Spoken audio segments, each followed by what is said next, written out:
Maingat pa rin ang mga otoridad sa pagsisiyasat sa kaso ng pagkakabaril kay Cagayan de Oro Congressman Banjo Benaldo. Ito ay kaugnay ng anggulong suicide sa naturang insidente matapos na isa-isang tabi ang anggulong foul play. Si Alvin Baltazar sa detalye.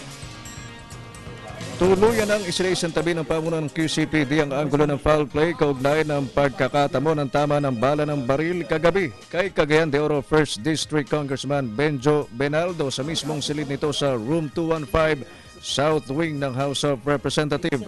Bagamat hindi pa may tuturing na case closed ang insidente, sinabi naman ni QCPD Director Senior Superintendent Richard Albano na halos patapos na din ang kanilang investigasyon.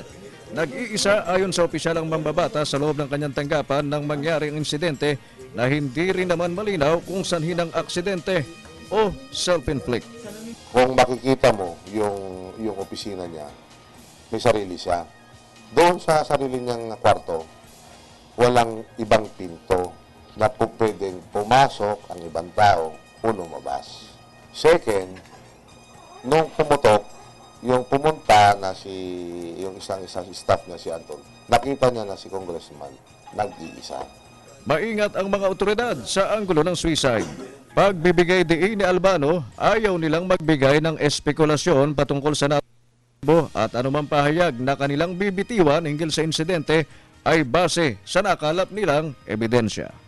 Ayoko kasi mag-speculate kung ano lang yung ebidensya, yung na-gather natin ng interview, hanggang doon lang.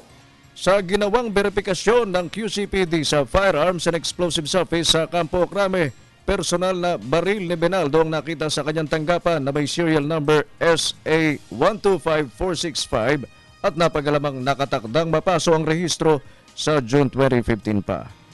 Para sa Telebisyon ng Bayan, Alvin Baltazar.